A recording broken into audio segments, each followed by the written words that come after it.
주식에서의 이중, 다중 꼬리군 살펴보겠습니다.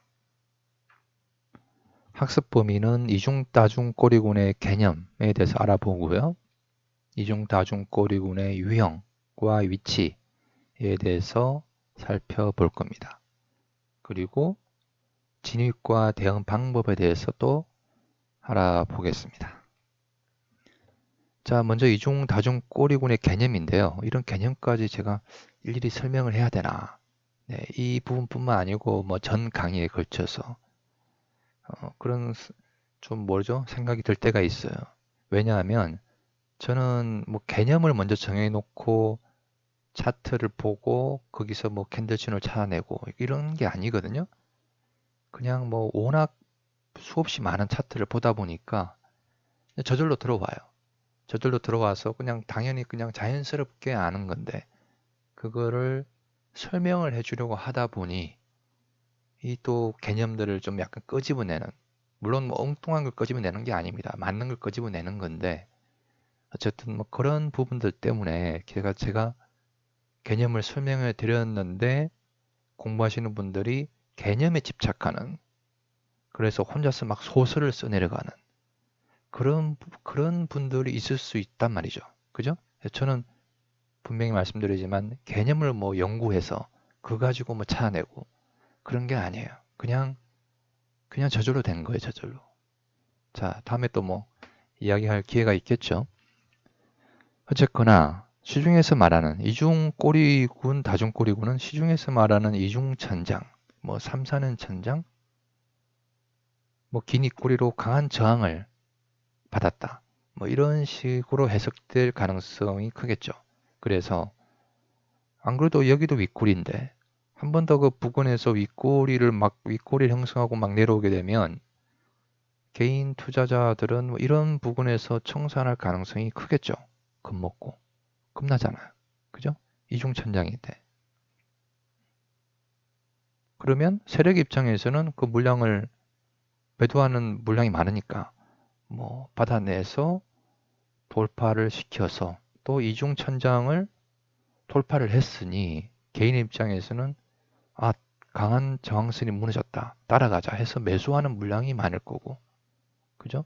세력 입장에서는 청산은 유리할 거고. 좀 더 똘똘한 세력이라면 바로 청산하기보다는 좀 더 위에서 청산을 하려고 하겠죠. 개념적으로 따지면 굳이 그런 거예요.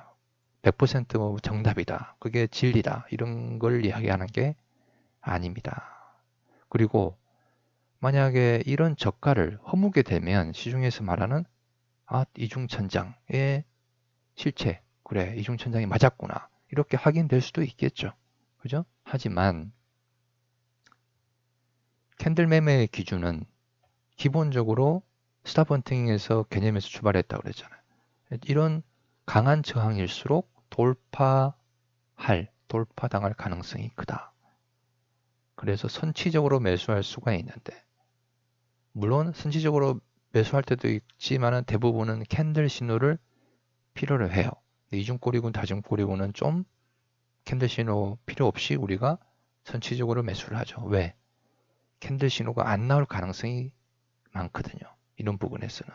좁다 보니까. 자, 어쨌든 거꾸로 본다면 시중의 교과서인 저항선이 지지선으로 바뀌는 그런 현장일 수도 있고, 다만 얼마 못 가서 좀 전에 이야기했던 것처럼 밑꼬리가 이렇게 출현하게 되면 세력들이 청산했을 수도 있기 때문에 중간 지점에서 빠져나오는 상승세가 주춤할 수밖에 없으니까 이건 주식 캔들매법 책을 참고하시라고 이렇게 해놓은 거고요. 자, 이런 개념이 숨어 있는데 개념에 대해서 깊이 파고들 필요는 없다라는 걸 분명히 밝혀둡니다. 그리고 유사한 개념, 그러니까 이런 저항선, 추세선, 이런 개념들이 숨어 있는 게 수행캔, 상기캔, 수렴캔, 후퇴캔, 후퇴꼬리군들이고요. 다만 얘네들은 확인 후 매수한다. 그러니까 캔들 신호를 확인하고 매수한다라는 차이점이 있어요. 지금 이중, 다중 꼬리군을 설명하는 시간인데 조금 옆길도 한번 세볼게요. 시중에 저항선, 뭐 추세선 많이 보잖아요. 그죠? 이평선 거래량과 함께 가장 많이 보죠. 어떻습니까? 시중에서는 뭐 우리는 수렴캔이라고 하지만 시중에서는 수렴캔이라고 하는지 뭐 세기형이라고 하는지 잘 모르겠어요. 저는 10년 동안 뭐 본 적도 없고 관심을 가져본 적이 없으니까 시중에서는 돌파하면 이렇게 매수하는 그런 게 있잖아요. 그죠? 이렇게 추세선을 만들고 추세선을 돌파했다. 뭐 저항선을 돌파했다. 마찬가지 어떤 추세선, 채널선을 돌파했다. 매수하는 게 유리하다. 이런 게 시중의 관점일 거예요. 10년 전에 그랬는데 지금도 그런지는 모르겠지만 뭐 그렇겠죠. 근데 캔들맨 법에서는 추세선 이런 걸 따지지 않아요. 보지 않습니다. 다만 그냥 아까도 전 시간에 이야기했지만 고점 부근에서 매수 신호가 있으면 매수하고 텀을 준다면 단기 상승한 위치라도 또 매수하고 다른 것도 다 마찬가지예요. 이런 과정에서 추세선을 그어버리게 되면 우리도 헷갈릴 수가 있어요. 공부하는 분들이 여기서 매수하는 것보다는 여기서 매수할까? 아니면 좀 더 일찍 매수해볼까? 이런 식으로 하다가 엉망으로 꼬일 수가 있습니다. 왜? 차트를 뒤져보세요. 우리는 그나마 수평적 파동 구간, 뭐 텀, 무슨 뭐 고점 부근, 단기 상승원 위치 여러 가지를 따지지만 밖에서는 그냥 수렴이에요. 그것도 막 우리는 주간 차트로 따지지만 밖에서는 뭐 1시간 기껏해야 무슨 뭐 45분, 30분, 10분, 15분 별의별 틱 차트까지 다 따지잖아요. 그죠? 온갖 것들을 뭐 세기형이다, 깃발형이다 이렇게 갖다 붙인단 말이죠. 근데 어쨌든 이렇게 상승했다가 이렇게 하락하고 또 이렇게 상승하면 어떡할 거냐 이거죠. 실제로 밖에서 그렇게 하이 차트, 시간 차트에서 막 따지게 되면 이런 움직임들이 훨씬 많아요. 성공할래야 성공할 수가 없습니다. 그러니까 결론적으로 지지저항선, 추세선, 뭐 채널선 다 보실 필요가 없다. 아니, 보지 마셔라. 라는 거죠. 자, 다시 이중 다중 꼬리군으로 돌아왔어요. 이거는 책에 171페이지 그리고 178페이지 나오는 도식을 그대로 가지고 온 겁니다.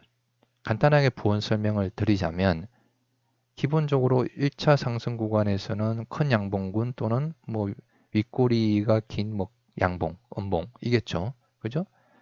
그리고 핵심은 표준적인 건 밑에 부분. 꼬리를 만들고 하락한 다음에 이 부분이 작은 캔들군 위주다. 라는 게 핵심이고요.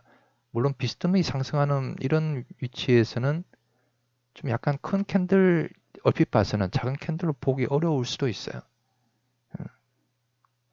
근데 그것보다 뭐 약간 작은 캔들이 아니다 하더라도 이 엇비슷한 그러니까 첫 번째 윗꼬리에 두 번째 윗꼬리가 살짝 돌파하거나 살짝 뭐 거의 비슷한 위치에 있는 뭐 이런 어떤 형태라면 이중 꼬리군으로 볼 수가 있다라는 거죠. 근데 반대로 살짝 돌파하는 거는 괜찮은데 못 미치는 한눈에 봐도 좀 많이 못 미치는 이런 애들은 우리가 이중 꼬리군으로 해석하지 않습니다. 다중 꼬리군도 마찬가지고요. 그리고 비스듬히 하락하는 것도 이중 꼬리군으로 해석하지 않아요. 왜 차이가 뭔지에 대해서 설명하자면 너무 길기 때문에 생략할 수밖에 없고 단 이중꼬리군과 다중꼬리군은 개념적으로 똑같아요. 그죠? 이중꼬리군에서 다중꼬리군으로 연결되는 경우도 많아요. 그래서 처음엔 이중꼬리군은 이것 때문에 유효하지 않았는데 그 다음에 빨랫줄처럼 늘어진 이런 빨랫줄 유형을 만들면서 다중꼬리군을 형성하더라. 그러면 전체를 다중꼬리군으로 해석할 수 있습니다. 그죠? 뭐 다중꼬리군도 똑같아요. 다만 꼬리가 이렇게 약간 간격을 두고 있는 상태가 다르겠죠. 이중 다중꼬리군의 표준 위치, 전 시간에 캔들군 설명했던 그 위치랑 똑같습니다.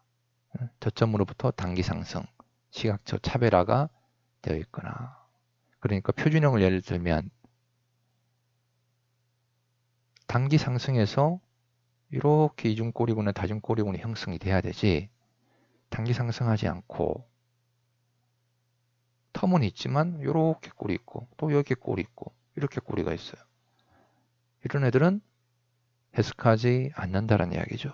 그죠? 단기 상승이 반드시 필요합니다.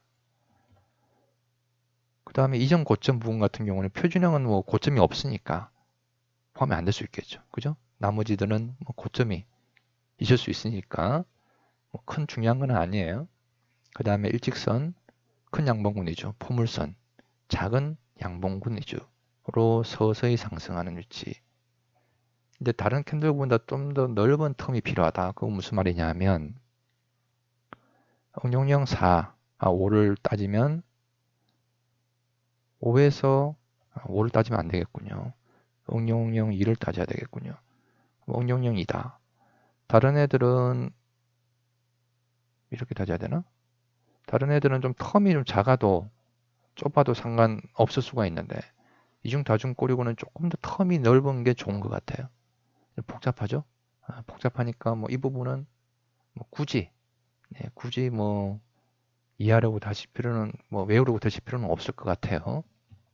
그리고 전 시간에도 설명했지만 다중꼬리군, 큰 크기의 다중꼬리군은 세분화하기가 좀 어려울 수 있다. 그죠? 응용형 3에서 이렇게 되어 있는데 다중꼬리군 이렇게 되어 있을 수도 큰 파동을 구성되면 이게 저점일 때도 이 저점으로부터 단기 상승한 위치일 수도 있고 고점 부분일 수도 있고 서서히 상승하는 위치일 수도 있고 그죠? 따질 필요가 없다라는 거죠. 그래서 일일이 너무 막 저점으로부터 단기 상승했다, 뭐 고점 부근이다, 이해를 시켜드리기 위해서 조건을, 그러니까 우리가 서로 이해할 수 있는 어떤 공통의 범위를 만들기 위해서 제가 이렇게 세분을 해놓은 거지. 막 정확하게 따지셔라 라고 일일이 이렇게 복잡하게 설명드리는 것은 아닙니다. 그 다음에 위치를 공유하는 캔들군은 이중 다중꼬리군과 공유할 수 있는 캔들군은 작은 파동 위주, 톱니캔, 수행캔, 상기캔과 위치가 똑같아요, 사실상. 근데 큰 크기의 다중꼬리군은 수렴캔, 후퇴캔, 후퇴꼬리군과 약간 위치를 공유하는, 뭐 개념적으로 봤을 때 그런 상황이겠죠. 차트로 살펴보면 태원물산이라는 종목이고요. 전체적으로 표준형이죠. 그죠? 근데 후반부로 봤을 때는 깔짝 파동이 없어요. 그죠? 그냥 평평해요.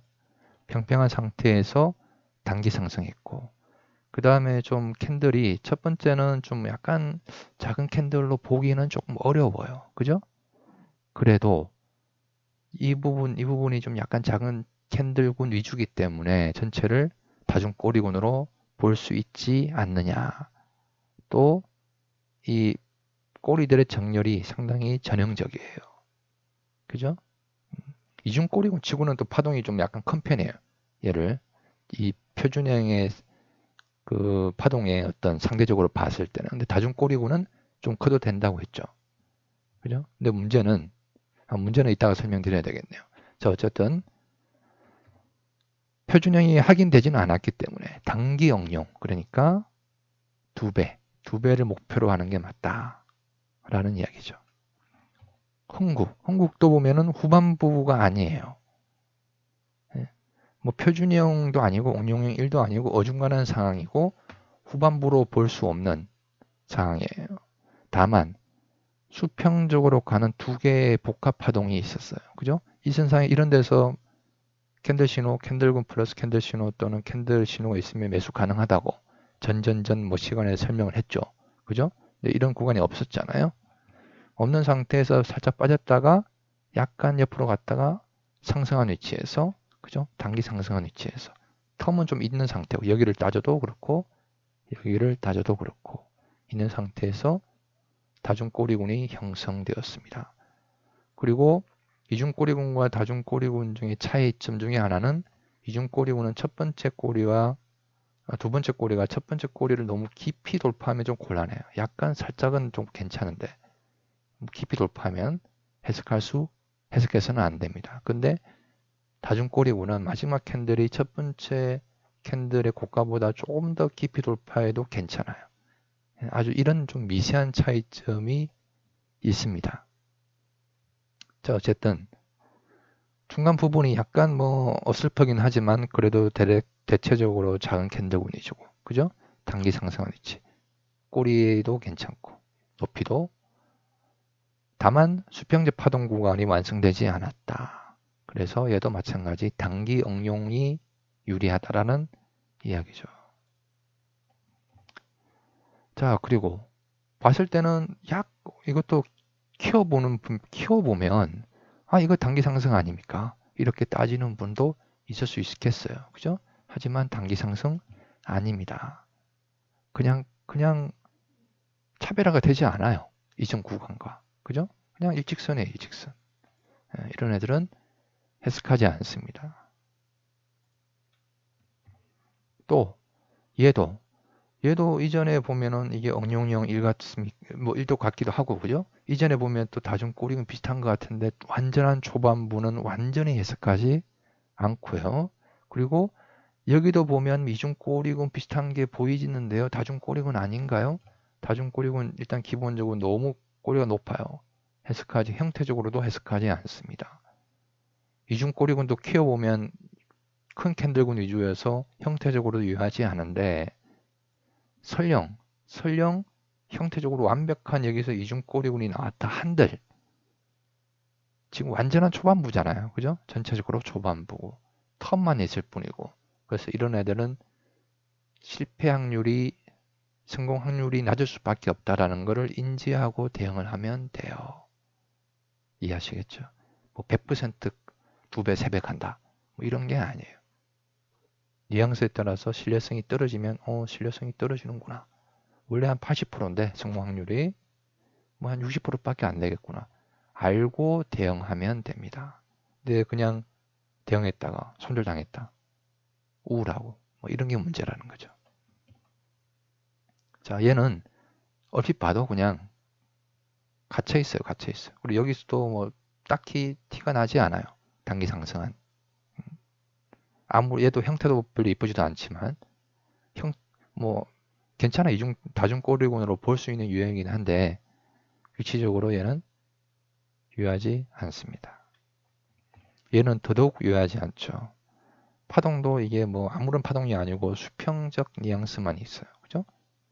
약간 텀이 있다고 하지만 얘도 갇혀 있어요. 그냥 갇혀 있는 전체적으로 봤을 때는 저 같은 경우는 0.1초 만에 이 차트를 보면 뭐 갇혀 있구나 아무것도 아니구나 이렇게 판단을 하는데 이걸 또 차트를 키워서 뚫어지게 보는 분은 아직 좀 이렇게 공부가 좀 미흡한 분들은 이것도 다중꼬리군 아닙니까? 형태적으로 봤을 때도 미흡해요, 사실.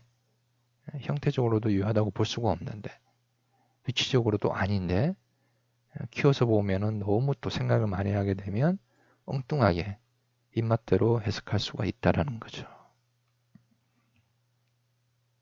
자, 이건 응용형 1로 볼 수 있겠죠? 그죠? 텀도 약간 있고 약간 뭐 상승한 위치고 그죠? 다만 얘는 이중꼬리군 이건 이중꼬리군을 볼 수 없습니다. 너무 좁아요. 캔들 지금 하나 둘셋넷 4개밖에 없어요 중간에. 이중꼬리군으로 보지 않습니다. 텀이 있어야 돼. 적정한 그래도 파동이라고 할 정도의 뭐 조금 텀이 있어줘야 됩니다. 이중꼬리군. 근데 다 이중꼬리군인데 아까도 이야기했죠. 너무 깊이 너무 깊이 갔어요 얘는. 그래서 이중꼬리군을 해석하지 않고 설령 이중꼬리군을 보고 3등분해서 여기서 매수되기를 했다 하더라도 윗꼬리는 괜찮은데 이렇게 긴 위아래 꼬리 엄봉이 떨어지면 빠져나와야 돼요. 책에서는 설명하지 않았지만 이런 위치에서 위아래 꼬리 엄봉 긴 좋지 않습니다. 자, 그리고 이중 다중 꼬리군의 진입 가격 설정과 대응 책에 충분히 설명이 되어 있지만 좀 더 보강 설명을 하자면 이중 다중 꼬리군은 캔들 신호가 필요 없어요. 그죠? 그냥 선치적으로 매수하는 거죠. 다만 3등분 한 후에 저가와 그 마지막 캔들 윗꼬리 캔들의 종가를 3등분 한 다음에 1차, 2차 분할 매수 하거나 아니면 약간 좁을 경우에는 그냥 10%, 마이너스 10% 정도 선에서 1회 매수한다. 이런 게 기본적인 조건이거든요. 그리고 이게 파동이 특히 다중꼬리군 같은 경우는 파동이 크다 보니까 이 종가와 이 저가 간에 저가 약간 아래죠. 폭이 30%를 넘을 때가 많아요. 이때는 최대 30% 라인에 들어올 때까지 기다려야 된다. 이때 1차 매수하는 거는 30%이기 때문에 2분의 1로 줄이고 2차는 또 마이너스 한 뭐 15% 이렇게 줄여야만 비중을 줄여야만 된다. 마이너스 15% 제가 왜 써놨지? 예. 자, 어쨌든 그리고 또 한 가지 저점과의 폭이 좁아서 10% 미만이면 매수 불가하다. 이게 무슨 말이냐면 이렇게 됐는데 종가가 여기서 됐어요. 저가가 여기야. 10%가 안 돼. 18%밖에 안 돼. 이런 것들은 매수하지 않습니다. 그러니까 마지막 캔들이 몸통이 크다라는 이야기죠. 양봉이든 뭐 음봉이든 그죠? 유효하다고 해석하지 않습니다. 자, 이거는 아까 봤던 태원물산이라는 그 종목을 가지고 와봤어요. 단기 응용 할 수 있었던 2배 상승했다 하락했는데 표준형에서 그죠? 얘도 보면 비슷한 가격대에 형성된 마지막 꼬리의 종가가 이 가격이 돼 있죠. 근데 저가 약간 아래가 2,370원이에요. 이 간격간이 폭이 80%예요. 자, 너무 3등분 하게 되면 손절이 첫 번째 진입한 거 손절이 너무 길어지잖아요. 그죠?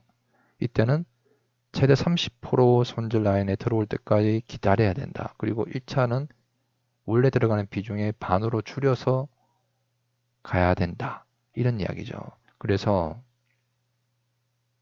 이게 30%거든요. 3,080원이 3,080원에서 매수되게 했더니 그냥 올라가 버렸어요. 살짝 못 미치고 3,210원에. 그죠? 이런 것들은 어쩔 수 없다라는 이야기예요. 물론 뭐 자금이 남아돌고 하면 자금이 뭐 한 5억 이상이다. 나는 뭐 20개, 30개 종목을 분할 매수하려고 한다. 뭐 이 상태에서 뭐 또 비중을 2분의 1이 아니고 3분의 1로 줄여서 가든지 뭐 2분의 1이라도 한 30%, 40%까지 내가 한번 보겠다. 이러면 가능하겠죠. 그죠? 자, 어쨌든 약 35%, 약 5% 정도 못 미치고 상승을 했어요. 그리고 상승한 다음에 얼마 안에 있어서 긴 윗꼬리 캔들이 출현하게 되면 6,750원인데 이때 기준으로 보면 2배 정도 되죠. 그죠? 그러면 전량 매수했더라도 중간 부근 6,750원에서 청산하고 빠져나오는 게 안전합니다. 책에 다 설명되어 있습니다. 그래서 이중 다중 꼬리 구간 같은 경우는 보정하는 경우들이 많아요. 다른 뭐 캔들 신호들도 마찬가지긴 하지만 위치는 뭐예요? 위치는 수평적 파동 구간, 뭐 텀, 뭐 또 캔들 선행되는 캔들군 여러 가지 요소를 따지는 거죠. 그죠? 위치는 괜찮은데 형태가 미흡하다. 그러면 약 보정을 하고 약 보정이라는 건 뭐예요? 저가 아래와 종가를 3등분해서 그죠? 1차 여기서 매수, 2차 여기서 매수. 이거는 손절인데 그죠?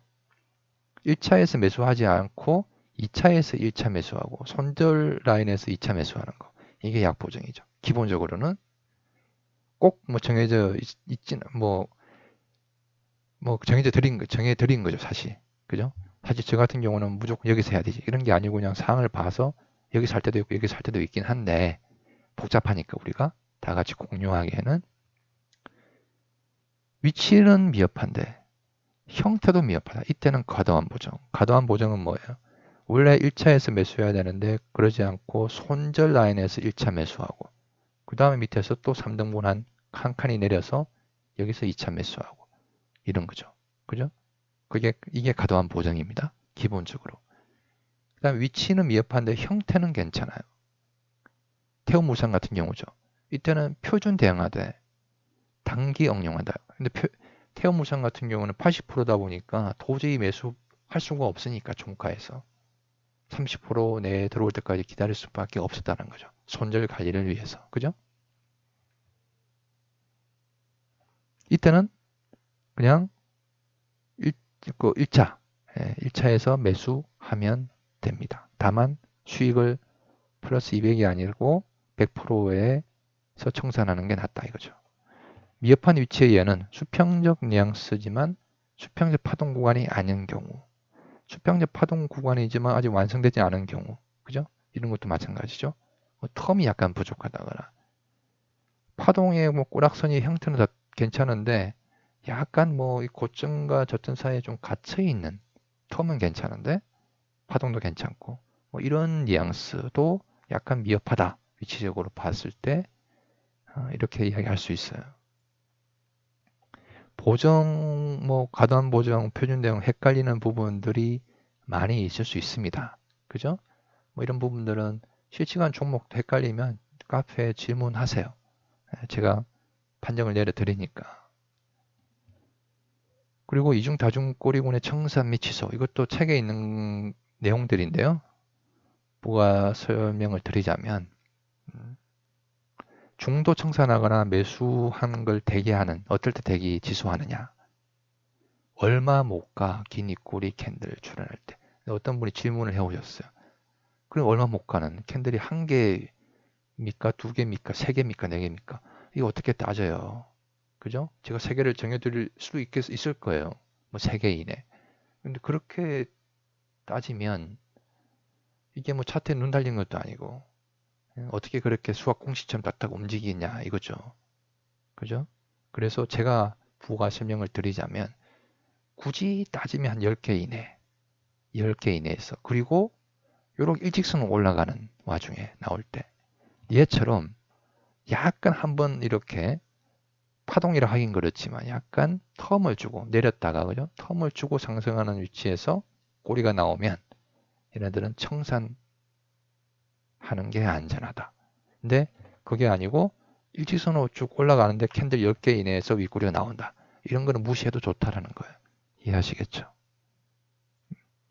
아니면 수평적으로 시간을 끌거나 이렇게 이런 윗꼬리 무시하면 되는 거고요. 난 매수를 했더니 윗꼬리가 나와서 뭐 겁먹지 말고 겁먹고 안 먹고의 차이가 아니죠. 그냥 근거가 없으니까 청산할 근거가 없으니까 계속 가져가는 거예요. 수익 목표 도달할 때까지. 근데 이렇게 내려서 수평적으로 가거나 아니면 꼬리들이 한 뭐 서너 개 이렇게 줄여나가나 이러면 중도의 청산, 수익이든 약간 손실이든 청산하고 빠져나오는 게 안전합니다. 그리고 큰 양봉이 달린 살짝 긴 윗꼬리, 이런 윗꼬리, 그죠? 큰 양봉이 달린 이 정도의 윗꼬리, 큰 양봉인데 꼬리가 이 정도 길다. 이런 거는 빠져나와야 되겠죠. 안전하겠죠. 근데 윗꼬리 조금 나왔다고, 큰 양봉인데 청산한다. 이러지 마시라는 거죠. 그죠? 그리고 꼬리가 있는데 이 정도 작은 잔꼬리다. 이런 것도 무시하시라는 거예요. 정리를 하자면 이중 다중 꼬리고는 그 자체로 매수 신호다. 왜? 캔들 신호를 따질 겨를이 없기 때문에 그냥 선치적으로 매수한다. 그래도 성공 확률은 80%, 90% 이상은 될 거예요. 지능적이라면 위치와 형태가. 윗꼬리 캔들 간의 중간 부분은 작은 캔들 위주로 구성되어야 한다. 그죠? 포물선이거나 아니면 약간 비스듬하게 상승하거나 비스듬하게 상승할 때는 조금 작은 캔들 군으로 보기가 어려울 수도 있지만 그렇다고 완전히 큰 캔들 군이다. 그러면은 빼야 되겠죠. 해석에서. 이중 다중 꼬리군의 표준 위치는 다른 캔들군과 마찬가지로 세 곳. 그죠? 단기 상승, 고점 부근, 서서히 상승. 그죠? 하지만 큰 크기의 다중 꼬리군은 또 다른 문제일 수 있겠죠. 위치를 따질 필요가 굳이 없다라는 거죠. 위치 플러스 형태를 전체적인 뉘앙스를 따져서 보정하거나 보정에는 약보정과 과도한 보정이 있죠. 또는 응용, 표준적으로 대응하되 두 배 수익만 목표로 한다. 라는 게 있죠. 마지막 윗꼬리 캔들의 종가와 이전 작은 캔들군의 저가 간의 폭이 길 경우 최대 손절 라인 30% 내에 들어올 때까지 기다린다. 그리고 30% 1차 매수는 비중을 2분의 1로 줄여서 전체적으로 최대 손절은 마이너스 20% 내에서 감당할 수 있도록 한다라는 게 이중다중 꼬리군의 기초적인 대응 방식입니다. 자, 다음 시간에는 이제 대망의 캔들 신호로 들어갈 겁니다. 좀 완전히 쉽게 설명을 해야 될지 아니면 좀 더 심도 있게 설명을 해야 될지 아직 잘 모르겠어요. 어떤 게 좋을지는. 자, 어쨌든 가장 핵심적인 부분. 그리고 캔들 신호 1, 뭐 1편, 2편, 3편까지 있을지 모르겠지만 그거 끝나고 나면은 캔들맨법의 총 정리를 해드릴 거예요. 총 정리는 정말 핵심적인 거를 정말 간단하게. 지금까지는 설명이 어렵잖아요. 그죠? 얼핏 복잡해 보이잖아요. 저는 무진장 쉽게 설명해 드린다고 했는데 어쨌든 총 정리를 통해서 정말 간단하구나. 이런 것들을 설명하려고 이런 것들을 파악하려고 우리가 이렇게 아주 복잡하진 않은데 사실은 어려운 공부, 어렵지도 않은데 약간 좀 양이 많은 공부를 해왔구나 라는 걸 알게 되실 겁니다.